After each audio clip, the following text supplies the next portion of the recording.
Bienvenidos a un nuevo episodio de Charlas sobre Calentamiento Global, el ciclo que desde AIDIS Argentina hacemos para toda la región, donde compartimos conocimientos, experiencias, tecnologías, ideas e innovación para encarar los desafíos que tenemos por delante para que nuestros hijos y nietos hereden una tierra mejor y un futuro sostenible. En estas conversaciones dialogamos con decisores políticos, sociales y referentes del ámbito empresario y académico. La idea es entender mejor los desafíos de la transición energética para nuestra sociedad, cómo adaptarnos a un mundo con un clima más variable y qué podemos hacer para mitigar sus efectos. Veremos las soluciones que pueden venir desde la ciencia y la tecnología, cómo repensar las reglas de la economía y la sociedad para una vida sobre nuestro planeta que ha visto un incremento sostenido y preocupante en las temperaturas promedio a lo largo de los últimos años. Ya no hay muchas dudas en la comunidad científica en cuanto a que el calentamiento es una consecuencia directa de nuestra actividad y el exponencial crecimiento que ha tenido el impacto antrópico sobre la Tierra en los últimos 2 siglos. Charlaremos sobre cómo construir resiliencia y desarrollar las habilidades necesarias para que la innovación, la tecnología y la ciencia sean aliados fundamentales para los cambios trascendentes que necesitamos hacer, tanto desde las instancias de decisión política colectiva como desde los cambios de conducta que a nivel cotidiano deberemos encarar. Mi nombre es Rosana Epulef e integro la División Técnica de Cambio Climático de AIDIS Argentina, junto a Juan Rodrigo Walsh y otros profesionales que venimos de una diversidad de disciplinas y miradas. Los invito a compartir ya el episodio de hoy. Muy buenas tardes, estamos nuevamente en Conversaciones Climáticas con la División Técnica de Cambio Climático de AIDIS. Estamos con Rosana Epulef, integrante de la división, y hoy queremos darle la bienvenida como nuestro entrevistado, nuestro invitado de hoy, Jorge Marcovecchio, un distinguido biólogo marino que ha trabajado en distintos campos vinculados a la investigación, el desarrollo de las ciencias del mar, algo realmente fascinante y algo muy importante en un país como el nuestro, con un enorme y extenso litoral marítimo y que muchas veces los argentinos vivimos un poco a espaldas del mar. Jorge es docente e investigador en la Universidad de Mar del Plata, en la Universidad del Sur, en Bahía Blanca, y entiendo en la UTN, la Universidad Tecnológica Nacional, las facultades regionales también de Mar del Plata y de Bahía Blanca. Rosana, muy bienvenida. Jorge, muy bienvenidos. Gracias, buenas tardes. Buenas tardes, ¿cómo andan? Un placer volver a las conversaciones climáticas.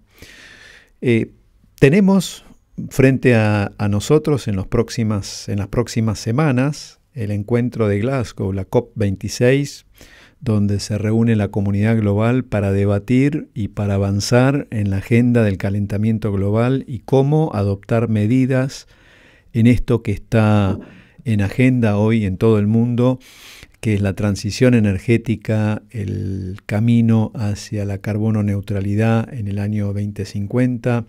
Nuestro país tiene una serie de desafíos en este contexto. Hay un gabinete de cambio climático. ¿Cómo ves, Jorge, desde la investigación, desde tu campo específico vinculado a las ciencias del mar, este desafío? Bueno, realmente estamos como decís vos, en un momento en que se da una transición muy fuerte y se están dando muchos fenómenos simultáneamente. Yo es una de las primeras veces que veo en Argentina que hay tantas instituciones y grupos de acción que están trabajando, dirigiendo sus esfuerzos para resolver o para intentar resolver un problema. Y el esfuerzo que se está haciendo en este caso realmente vale la pena destacarlo. En lo que vos comentás, por ejemplo, de la preparación para la reunión de Glasgow que va a haber en breve, En estas últimas 2 semanas hubo reuniones del Gabinete Ampliado para el Cambio Climático del Ministerio de Ambiente, donde participan no solo especialistas, sino también cualquier persona que esté interesada, cualquier institución que esté interesada en formar parte, y hubo discusiones realmente muy interesantes, y uno ve que digamos, el nivel de conocimiento y de información que se maneja es muy bueno.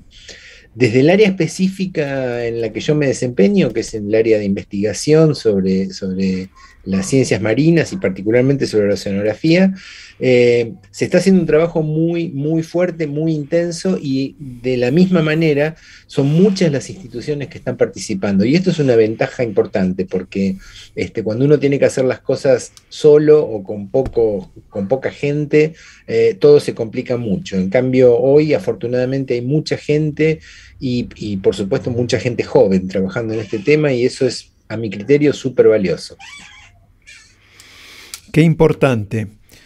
¿Cuántas son las organizaciones y cuáles son las organizaciones que están trabajando esta agenda del calentamiento global y los impactos desde la óptica marina? Porque uno imagina claramente los oceanógrafos tienen esta mirada respecto de cuestiones como el calentamiento, el rol fundamental que tienen los océanos como absorbedores, sumideros de carbono y morigeradores del clima en general.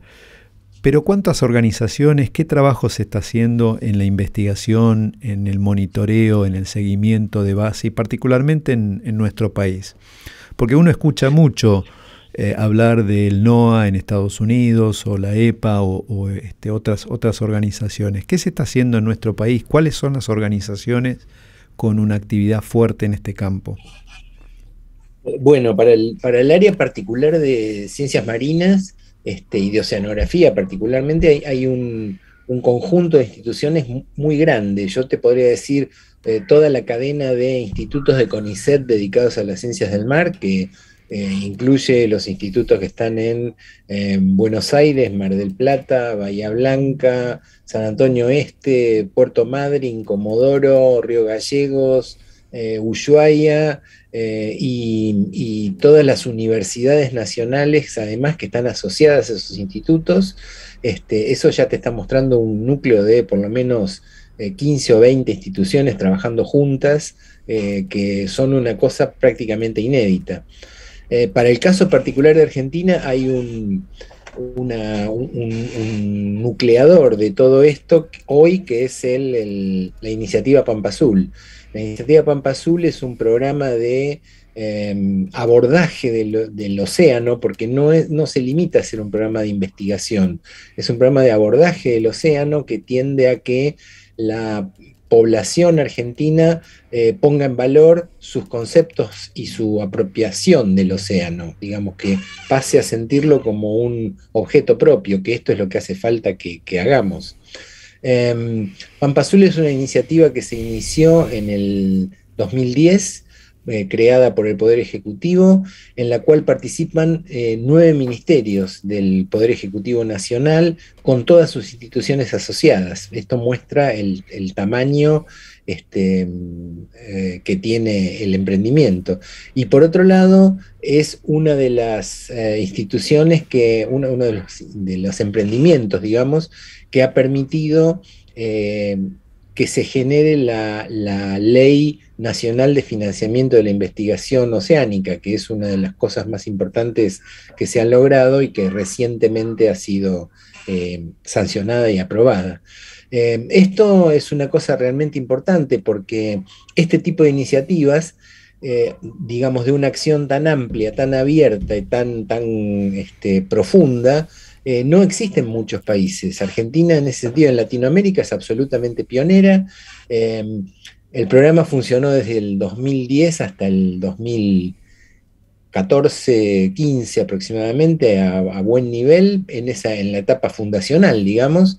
Después tuvo una suerte de discontinuidad donde el programa fue desfinanciado absolutamente y en estos últimos años ha vuelto a trabajar y hoy está trabajando a full, que es un tema realmente importantísimo. Y para el punto particular al que vos te referías de cambio climático, es una herramienta central, porque para esto las evaluaciones que se hacen desde los buques de investigación, desde los centros de investigación y de las fuentes remotas de información, como pueden ser satélites, etcétera, es imprescindible para poder tener una imagen propia con la cual podamos llevar nuestra opinión a las reuniones, como por ejemplo esta que va a haber en Glasgow. Qué buena noticia y qué buen relato que haces respecto de esta interacción de ministerios, organismos y ámbitos de investigación científica, porque es necesario tomar al océano como un recurso propio y como un recurso colectivo a ser protegido. O sea, creo que nuestro rol desde la Argentina es contribuir al cuidado de ese recurso común, como son los océanos comunes de la humanidad, ¿no? Es una suerte de fiducia que tenemos hacia las generaciones futuras y hacia nuestra misma especie en términos de proteger y cuidar ese recurso común. ¿Hay datos?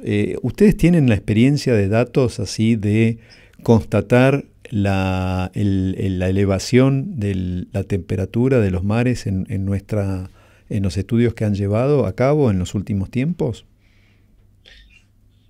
Sí, hay datos.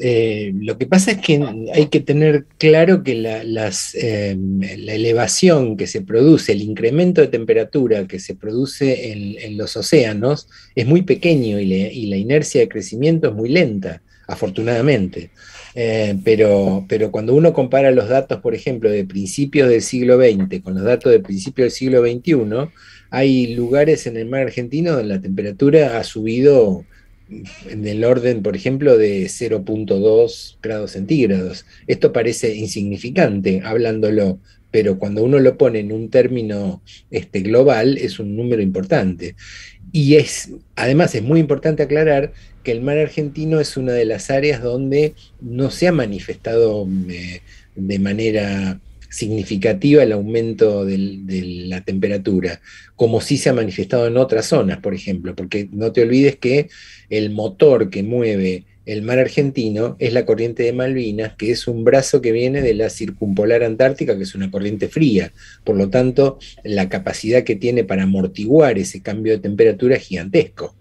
Esto no pasa, por ejemplo, en las zonas de las corrientes ecuatoriales, donde los cambios se dan de manera mucho más marcada. Claro, en realidad la Antártida en ese sentido y el flujo circumpolar que mencionás tiene una suerte de efecto de morigerador en estos procesos, pero el riesgo, imagino, de un cambio o de un efecto, digamos, punto de quiebre es una preocupación que entiendo los científicos están viendo con creciente preocupación. Sí, sin duda, no hay ninguna duda de la preocupación que genera, sobre todo porque es muy difícil explicar con claridad y hacer entender con claridad que estos procesos son procesos de plazos muy largos y que los cambios que vamos generando no tienen una respuesta inmediata. Supongamos que por alguna maravillosa decisión internacional, a partir de mañana no quemáramos más combustibles fósiles. Usáramos el petróleo para otras cosas que son imprescindibles, pero no las usáramos para mover motores y tuviéramos otra fuente de energía para hacer eso. Eso no significa que se detendría el crecimiento de la temperatura, del aumento de los valores de temperatura en el sistema. Es más, por un tiempo largo seguirían creciendo, porque las inercias de los sistemas naturales son muy largos y a lo mejor el efecto de esto que estamos haciendo se manifestaría en 150, 200, 500 años. Entonces, ¿por qué digo que es difícil explicarlo? Porque yo de ninguna manera estoy diciendo no hagamos nada porque total no se va a reflejar. Al contrario, estoy diciendo tenemos que hacer mucho y tenemos que hacer aún cuando no veamos respuesta, tenemos que seguir haciéndolo. Es un cambio de paradigma, porque en general Totalmente. los humanos estamos acostumbrados al corto plazo y un horizonte temporal que en el mejor de los casos es nuestra expectativa de vida. Cuando miramos la escala, el largo plazo de estos procesos y particularmente en los océanos, la verdad que es un desafío. A veces es difícil poner las cosas en números, porque no todo se puede poner en número con claridad y con eficiencia. Pero si nosotros miramos, la tendencia al aumento de la temperatura en el sistema ha aumentado en los últimos 2000 años, con un cambio de pendiente muy abrupto en los últimos 150, 200 años, y particularmente en los últimos 50. Ahora, el proceso lleva 2000 años. No empezó hace 200, no empezó con la revolución industrial. La revolución industrial generó una aceleración inusual y inédita en los ambientes naturales. Pero el proceso ya venía aumentando. ¿Por qué? Porque estamos en una fase interglacial, estamos entre dos periodos glaciales, por lo tanto la temperatura está aumentando en este momento. Eso significa que si nosotros dejamos de generar los procesos que están llevando a la aceleración de esto, digamos, emisión de gases con efecto invernadero, talas indiscriminadas, modificaciones del uso del suelo, etcétera, etcétera, todas estas cosas que conocemos y que hemos oído hablar casi hasta el hartazgo, eso no significa que el proceso inmediatamente se va a detener. A lo mejor consigamos bajar un poco su inercia, que ya sería buenísimo, consigamos bajar un poco su pendiente, pero el proceso va a seguir y va a seguir por plazos largos y vamos a tener que tener paciencia que nuestra generación seguramente no va a ver los resultados y tal vez la de nuestros hijos tampoco y a lo mejor un poco más adelante sí. Entonces tendremos que trabajar para que nuestros nietos o los nietos de nuestros nietos consigan tener un sistema más saludable y cruzar los dedos para que no hagan las macanas que hemos hecho nosotros. Qué interesante lo que plantea Jorge en cuestión de esto de los desafíos. Y en función de esto pensaba, ¿qué es lo que pensás vos respecto a, yendo a la cumbre de Glasgow, que las expectativas de nuestro país y qué expectativas tenés al respecto? A mí me da la sensación que nuestro país es una de las primeras veces que va con una serie de planteamientos que han pasado por muchas instancias de discusión. En general, a mí siempre me dio la sensación que el responsable de turno preparaba un documento, iba y decía lo que a él le parecía que estaba bien. Y algunas veces estaba bien y otras veces no estaba bien. Esta vez la preparación de la información que lleva Argentina está siendo discutida desde hace casi 2 años. Empezó a discutirse más o menos con la pandemia. La primera reunión fue en abril del 2020. Y se está trabajando mensualmente, Rosana. Mensualmente hay reuniones que se hacen a través de la virtualidad y hay algunas reuniones para grupos un poco más pequeños, que son grupos invitados, hay algunas reuniones para grupos invitados que son más extensas, más amplias, y hay reuniones que son absolutamente abiertas. Y todo el mundo puede opinar y todo el mundo contribuye y después, por supuesto, eso es filtrado, es elaborado y a partir de ahí se genera. Pero es escuchar muchas opiniones, que me parece que esto es imprescindible, porque si no, escuchar muchas opiniones es lo que puede evitar que estemos yendo de un lado al otro como locos, como un péndulo. Podemos conseguir un poco más de normalidad con esto. Qué importante ejercicio de escuchar a la diversidad de sectores, opiniones, y yo agregaría de saberes y ciencias. O sea, es un diálogo del oceanógrafo, del biólogo, del ingeniero naval, en el caso que estamos hablando de los espacios marinos. Pero cuánta interacción de saberes y de conocimientos que juegan en esto, ¿no? Es que me parece que esto es, este paradigma de la ciencia ya es casi un paradigma de la vida, digamos, ya hoy tenemos claro que ninguna de nuestras disciplinas es dueña de una cosa. Yo trabajo en oceanografía desde hace 40 años, pero tengo muy claro que yo no soy el dueño del océano. Yo puedo dar una visión del océano desde mi disciplina, desde mi especialidad, desde mi experiencia. Pero la experticia que tienen los navegantes, la que tienen los pescadores, la que tienen los vecinos que viven al lado del mar, la que tienen, aporta nuevas cosas que yo no puedo ignorar. Y si ignoro, estoy dejando de lado cosas importantes y por lo tanto lo que yo diga va a ser incompleto. Esto a lo mejor hace unos años no pasaba, pero hoy es nuestra realidad y es el paradigma de trabajo que tenemos.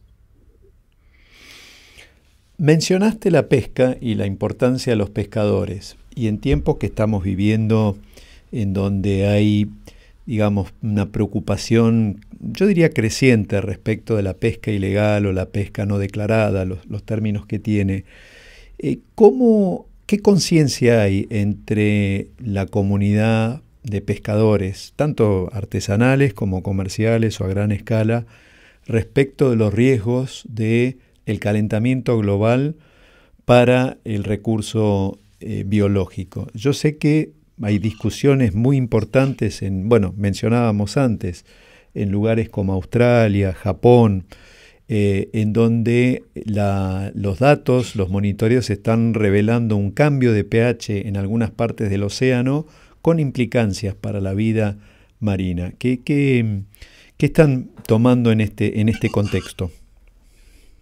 Mira, el tema en el que vos me estás preguntando es el que nuclea las tres grandes preocupaciones que hay hoy en el ámbito del océano.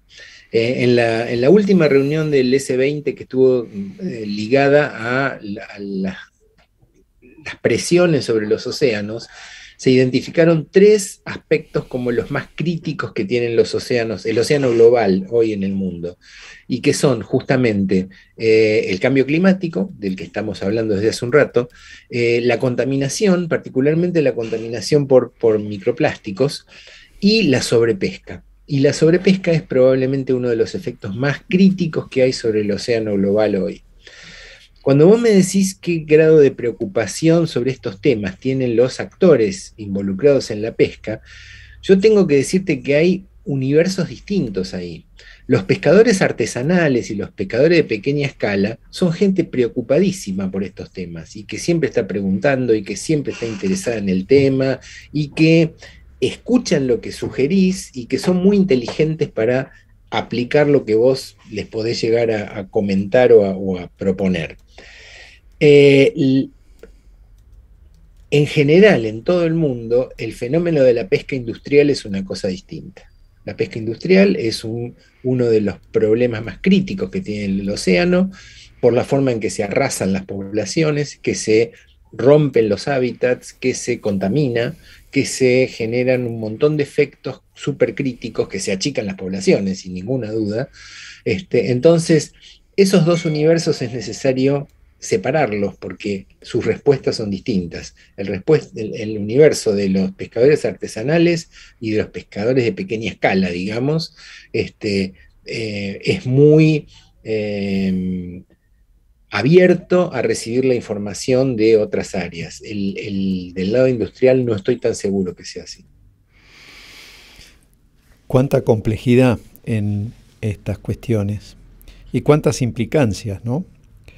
Sí. Te quería hacer una pregunta viendo lo que está pasando, por ejemplo, en Portugal, Escocia, algunos lugares, en Japón también, Corea, respecto de la energía del mar, por ejemplo, dentro de este rol de la transición energética.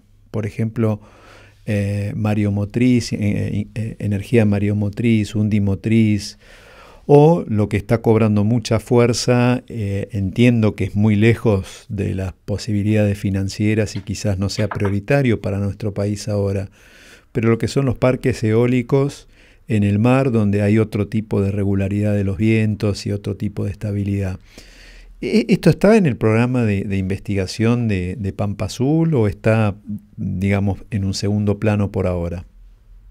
Mira, yo Particularmente en el área de Pampa Azul no he visto que haya programas de desarrollo de este tipo, pero sí sé que, por ejemplo, en el MINCIT, en el Ministerio de Ciencia y Tecnología, hay programas de desarrollo de este tipo y que veo frecuentemente anuncios, llamados, entonces la verdad está un poco fuera de mi área de trabajo, por lo cual no te lo puedo decir con mucha precisión, pero sí creo que dentro del MinSit sí hay áreas que trabajan intensamente con esto.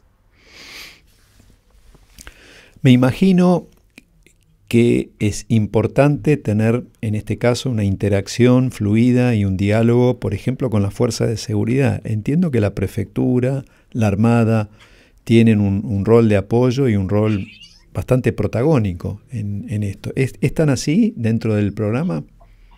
Eh, eh, sí, digamos, los buques de investigación, algunos buques de investigación, por ejemplo, los buques de CONICET están tripulados por gente de la Armada.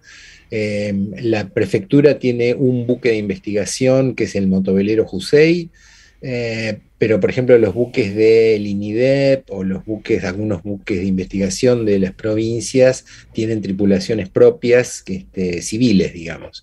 Pero, de todas maneras, la interacción, por supuesto que existe, porque además esto es de interés para suponete la marina, el tema de, sobre todo las partes de oceanografía física, el desarrollo de evaluaciones de corrientes, transmisión de sonido, la topografía de precisión, y sobre todo ahora con el tema de la aprobación de la ley de redefinición de la plataforma de mar argentino, aprobada ya por Naciones Unidas, etcétera. Pensá que nuestra plataforma continental prácticamente se duplicó. Por lo tanto, el trabajo, así como el trabajo nuestro desde el área académica aumentó notablemente, el trabajo de quienes tienen que velar por la seguridad de esas áreas también. Clarísimo, clarísimo. Qué interesante esto. Rosana, te cedo la palabra porque sé que querías comentar algo ahí. Sí. Quería consultarte, Jorge, acerca de, vos hablabas de los microplásticos. ¿Cómo ves algunos programas que si se están llevando adelante en relación a nuestro país y qué resultados han tenido en cuestión de mejorar esta práctica, ¿no? De no encontrar microplásticos en el mar, por ejemplo? Bueno, la verdad es que hasta el momento todavía esos programas no han mostrado resultados concretos, pero son muy recientes. Acá hay que hacer una diferenciación, a mi criterio, hay que hacer una diferenciación muy, muy importante, que cuando hablamos de este tipo de cosas no se está hablando de la eliminación del uso de plásticos. Fundamentalmente estamos apuntando a la eliminación del uso de plásticos de una sola utilización, digamos, tipo vasito de café, sorbete, cualquiera de esas bolsitas de supermercado, esas cosas que vos usás una vez y la tirás a la basura. Ese plástico de un solo uso representa en porcentaje aproximadamente el 85% de los plásticos que se usan en el mundo y en volumen aproximadamente el 93%. O sea, si nosotros simplemente atacamos ese problema y no ningún otro más, estamos casi solucionando el tema. ¿Por qué hago esta aclaración? Porque yo no estoy diciendo no hay que usar más plásticos. De hecho, yo me estoy comunicando con ustedes a través de una computadora que es de plástico. Hay plásticos que son imprescindibles para tratamientos médicos, para un montón de cosas donde no pueden ser reemplazados. Pero no son esos los que generan el problema. El problema básico son los plásticos de un solo uso. Esos plásticos son los que al degradarse en el océano generan lo que llamamos microplásticos, que es simplemente partículas de tamaños muy pequeños, menores a 5 milímetros, y ya están generando también lo que se llaman nanoplásticos, es decir, los microplásticos también se degradan y vuelven a generar otra partícula más pequeña aún. Cuanto más pequeñas son las partículas, el riesgo aumenta porque los organismos los pueden ingerir con más facilidad y esto puede generar problemas dentro de la fisiología de cada uno. Sé que es un tema que cobra cada vez más envergadura y cada vez más ocupa un lugar en la agenda de discusión internacional, esta cuestión de los microplásticos y las investigaciones que se están llevando a cabo en distintos ámbitos respecto de las consecuencias para la salud humana y también para la salud animal. Es algo que creo hay mucho para explorar y desarrollar en el campo científico y es algo totalmente novedoso. Y para ir cerrando de alguna manera una reflexión en ese sentido, ¿cuánto hemos tenido culturalmente incorporado esa idea de que el mar es el sumidero de última instancia, es el reservorio de última instancia de todo lo que tiramos? Y hay un cambio de paradigma absolutamente necesario en términos de no usar más los océanos como vertedero, como depósito de nuestros desechos o como lugar, digamos, de disposición de nuestros residuos. Hay todo un tema, un cambio que se impone y que creo que está cobrando cada vez más fuerza con estas iniciativas. Recuerdo una iniciativa, creo que se llamaba algo así como Unplastify o no el deshacerse de los plásticos, que justamente tuvo una campaña de navegación, si mal no recuerdo, en el Atlántico Norte, para justamente generar conciencia y remarcar este problema en la opinión pública y en los medios. Me imagino que algo de esto están haciendo. Hace poco AIDIS justamente organizó un curso sobre desechos y plásticos y la contaminación marina, hecho desde el área técnica, la división técnica de residuos. O sea que es una agenda que viene creciendo con fuerza. ¿Qué podés agregar a esto como desafío, como mensaje para las tareas próximas y para la investigación en este campo? Yo puedo hacer dos comentarios en dos líneas separadas, pero que finalmente terminan juntas. Desde el punto de vista académico, el tema está creciendo enormemente. En Argentina CONICET ha establecido una red nacional de investigadores dedicados al estudio de contaminación por plásticos en ambientes acuáticos, que yo la conozco bien porque soy su coordinador. El CONICET me ha designado coordinador de esa comisión. Y en esa comisión estamos trabajando alrededor de 80 investigadores de todo el país, de universidades, de centros de investigación de CONICET, de universidades privadas, de ONGs, de instituciones intermedias, todo quien quiera participar. Tenemos un protocolo de trabajo, un esquema de calificación y lo estamos haciendo. En medio de todo esto, hemos sacado hace muy poquito tiempo un trabajo donde se sintetiza el estado de la costa del mar argentino, justamente afectada por este tipo de compuestos. Y lo que vemos es que se detectan en todo el mar argentino, se detectan desde Tierra del Fuego, desde el sur de Malvinas los hemos encontrado, hasta obviamente adentro del Río de la Plata, hasta los grandes lagos en Patagonia, hasta los ríos en el litoral. Es decir, este es un fenómeno absolutamente global y del que no estamos de ninguna manera exentos. ¿Cuál es la otra línea que lleva a esto? Nosotros podemos hacer un montón de investigaciones y tener conclusiones importantísimas, pero necesitamos que esto se haga propiedad de la gente. Yo tuve un gran profesor en un tiempo que estuve trabajando en Europa, que me dijo una cosa maravillosa. Me dijo, cualquier cambio ambiental comienza por un cambio cultural. Sin cambio cultural previo no hay cambio ambiental posible.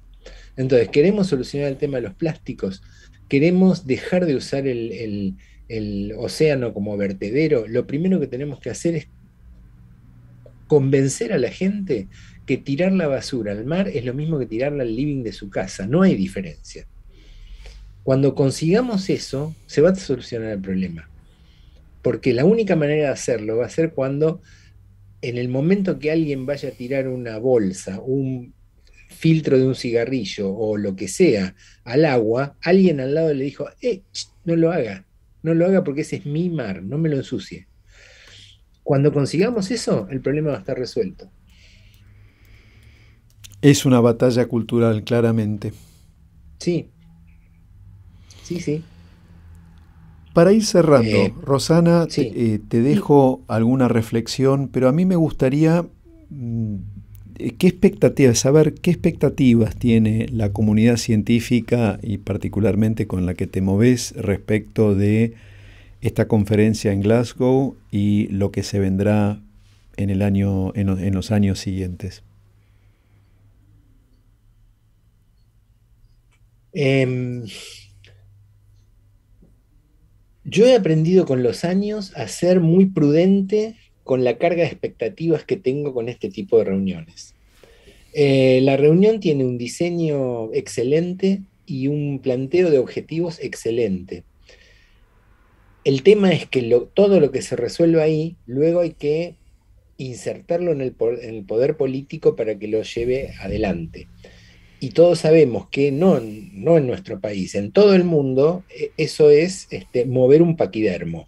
Entonces, es muy posible que la reunión sea súper exitosa. Yo tengo confianza en que va a ser muy exitosa, porque además, eh, conversaciones que he tenido con colegas de otros países, hay una expectativa fuerte. Todo el mundo está trabajando muy fuerte para esto y yo creo que va a salir bien.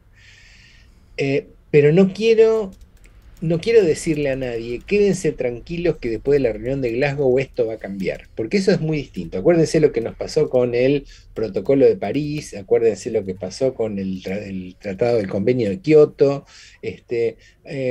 Las cosas, una cosa es lo que se resuelve en una reunión de este tipo y la otra cosa es su implementación. Y en eso, en el tema de la implementación, soy un poco más escéptico todavía. Jorge, en relación a esto justamente que decís, ¿cómo ves las metas de los Objetivos de Desarrollo Sostenible en relación a justamente el objetivo 14, que es vida acuática, submarina, Eh, perdón? Bueno, ese es un buen punto, ¿ves? Eso para mí muestra una evolución concreta, porque Naciones Unidas viene planteando programas importantes desde los 70s, que siempre quedaron en programas planteados y nunca llevaron cosas adelante, digamos, de gran envergadura. Fueron siempre cosas muy parciales. Para mí el planteo de los Objetivos de Desarrollo Sustentable no solo es muy serio, sino que es muy inteligente y está planteado de una manera que puede bajar a la gente fácilmente. Yo he tenido hace poco, en el marco de la iniciativa Pampa Azul, hay una propuesta interesantísima que se llama Escuelas Azules y que lo que ellos han hecho es invitar al azar 50 escuelas de todo el país, de áreas costeras y de áreas no costeras, para trabajar fundamentalmente los temas oceánicos con los estudiantes y iniciar una comunidad preocupada en eso. Me pareció una iniciativa fantástica. Yo he participado en varias de las actividades que tuvieron. Y una cosa maravillosa es ver que chicos de 10, 12, 13 años conocen los objetivos de desarrollo sustentable, saben qué tienen que hacer, saben cómo se aplican, a veces saben mucho más que los que son un poco más grandes. Entonces, me parece que esta vez el planteo está bien hecho y yo creo que es una excelente herramienta. También tiene una ventaja comparativa, que es que no baja por canales demasiado formales. Viste, uno de los problemas que yo veo a veces en los programas es que tiene que entrar por Cancillería y de ahí pasar a la dirección de no sé qué y a la secretaría de no sé quién y entonces de ahí solo bajan al subsecretario. Eso queda perdido en cualquier lugar. En cambio, estos son como una cosa que se está derramando. Los objetivos de desarrollo sustentable están entrando en el ámbito educativo, en el ámbito ambiental, en el ámbito de investigación, en las discusiones de la sociedad. Entonces, está hecho de una manera que está inundando el sistema y me parece que es una manera inteligente y práctica. Qué excelente reflexión y me quedo con esa idea de los cambios de abajo hacia arriba y con la informalidad y la espontaneidad que implica justamente un cambio de paradigma. Y me quedo con lo que vos decías antes, ¿no? Esa idea de que para proteger, hay que cambiar la actitud, hay que cambiar los valores. Eso creo que es algo central y algo clave. Jorge, me quiero despedir. Muchísimas gracias por haber compartido este espacio, estos minutos breves en esta charla con nosotros, con Rosana. Rosana, te dejo la palabra para el cierre. Bueno, muchas gracias, Jorge, por compartir este momento, como dijo Juan, y te invitamos posteriormente, después de la realización de la COP26, a compartir alguna reflexión seguramente con algunos de los conceptos que allí se puedan vertir. Así que muchas gracias y los invitamos a todos para otro encuentro de charlas climáticas. Muchas gracias y buenas tardes.